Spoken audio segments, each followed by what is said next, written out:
എല്ലാവർക്കും നമസ്കാരം. ഇന്ന് നമ്മൾ 4ാം ക്ലാസ്സിന്റെ പുതിയ പുസ്തകത്തിലെ ഫസ്റ്റ് യൂണിറ്റ് ബിയോണ്ട് ഫിയർ എന്ന് പറയുന്ന ചാപ്റ്ററിലെ ആദ്യത്തെ ചിത്രത്തിനെ നല്ല രീതിയിൽ ഒന്ന് ചർച്ച ചെയ്യുകയാണ്.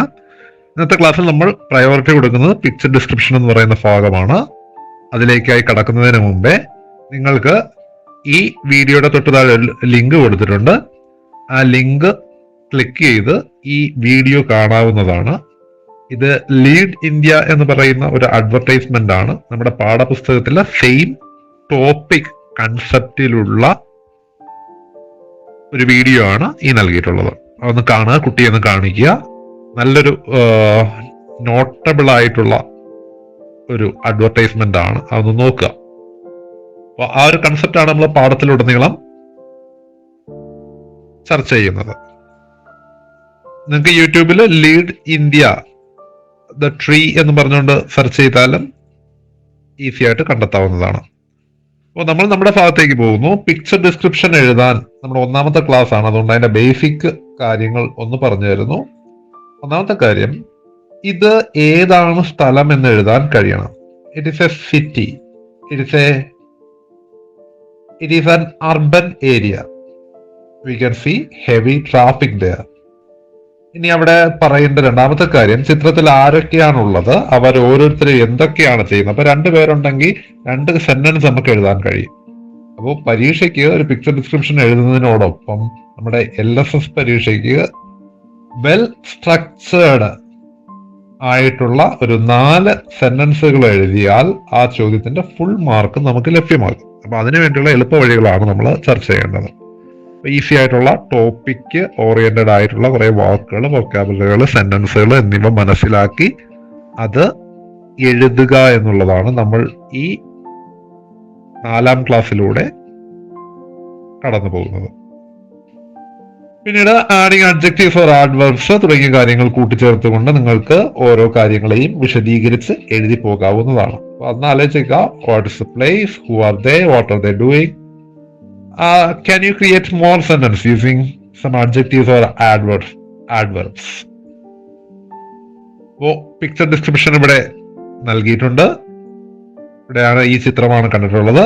പുസ്തകത്തിലെ ഭാഗം കുട്ടിയെ കാണിക്കുക, അവനോട് എഴുതാൻ പറയുക. ഇംഗ്ലീഷിലോ മലയാളത്തിലോ എഴുതട്ടെ. എഴുതിയതിനു ശേഷം മലയാളത്തിൽ എഴുതിയവർ അതിനെ ഇംഗ്ലീഷിൽ എഴുതാൻ ശ്രമിക്കുക. പാടായിട്ടുള്ള വാക്കുകൾ ഏതൊക്കെയാണെന്ന് റൗണ്ട് ചെയ്യുക. അതിനുശേഷം അത് ആ വാക്കുകൾക്ക് പകരമായിട്ട് നമുക്ക് ഉപയോഗിക്കാൻ കഴിയുന്ന ഇംഗ്ലീഷ് വാക്കുകൾ കണ്ടെത്തുക, പഠിക്കുക. അത്തരത്തിൽ റെഗുലർ ആയിട്ടുള്ള ശ്രമത്തിലൂടെ നമുക്ക് മെച്ചപ്പെടാൻ സാധിക്കുകയുള്ളൂ. ഓക്കെ, അപ്പോൾ ഞാൻ ഡയറക്റ്റ് എന്തായാലും ഈ ഭാഗത്തേക്ക് കടക്കുന്നു. നമ്മൾ പഠിച്ച രീതിയിൽ 1ാമത്തെ ഭാഗം, ഇത് ഏതാണ് സ്ഥലം? Is it a park or a theatre or a bus stand? We can say it is a bus stand, or it is in the middle of a road, a busy road, or it is a city and it is raining. ഈ രീതിയിൽ നമുക്ക് ഒരുപാട് കാര്യങ്ങൾ first creative ആയിട്ടുള്ള ഒരു first സെന്റൻസിൽ തന്നെ പറയാൻ പറ്റും, ക്രിയേറ്റ് ചെയ്യാൻ കഴിയും. അപ്പോൾ നോക്കാം. This picture shows a rainy day in a busy town. It is a busy town. അത്ര എഴുതിയാലും 1 മാർക്ക്. നമ്മൾ അതിനെ ഇച്ചിരി കൂടെ വിശേഷിപ്പിച്ച് എഴുതി.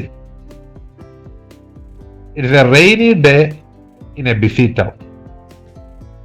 Many people and vehicles are on the road. We can see many people there. They are walking here and there. And there's a heavy traffic. There is a brave boy pushing a big fallen tree.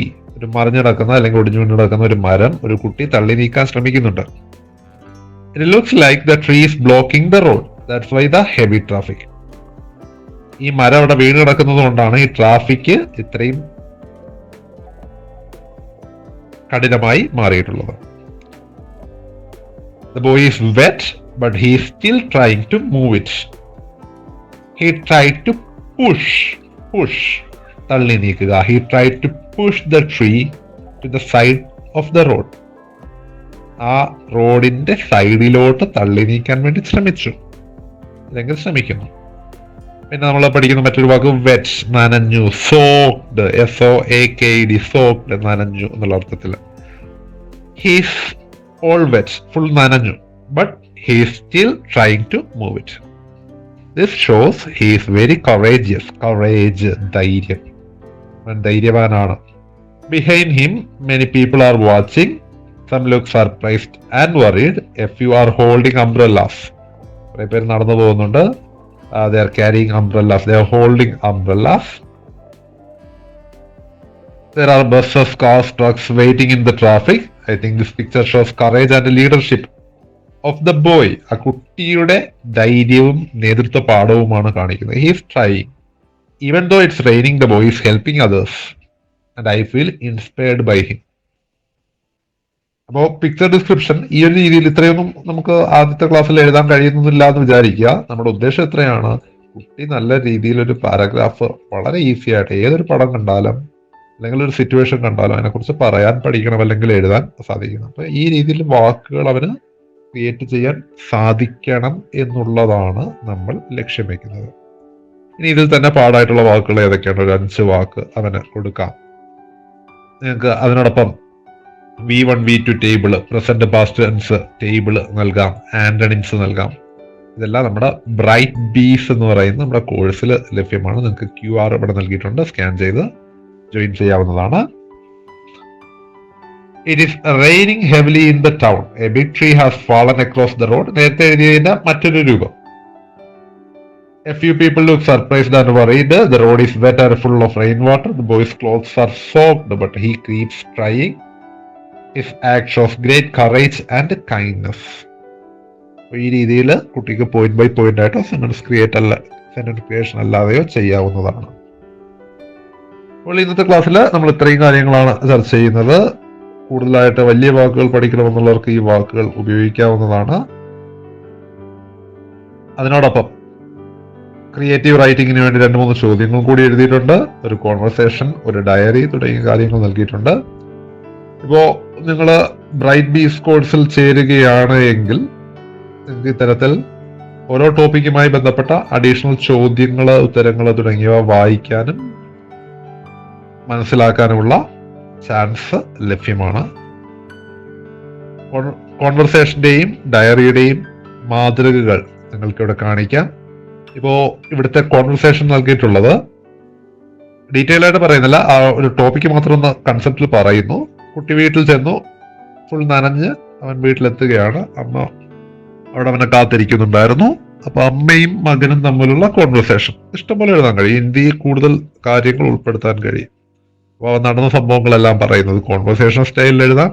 ഇതേ കാര്യം തന്നെ രാത്രി അവൻ diary എൻട്രിയിൽ ഇന്നത്തെ ദിവസത്തെ കാര്യങ്ങൾ എന്തെല്ലാം ചെയ്തു തുടങ്ങിയ കാര്യങ്ങൾ പറയാം. അപ്പൊ ഈ രീതിയിൽ നിങ്ങൾക്ക് ഓരോ ടോപ്പിക്കിനെ കുറിച്ചും കൂടുതലായിട്ട് പഠിക്കാൻ, അല്ലെങ്കിൽ കൂടുതൽ ചോദ്യങ്ങളും ഉത്തരങ്ങളും വായിക്കാൻ, കുട്ടിക്ക് വേണമെങ്കിൽ കൂടുതലായിട്ട് ബുക്കിൽ എഴുതിപ്പിക്കാൻ നിങ്ങൾക്ക് ബ്രൈറ്റ് ബീസ്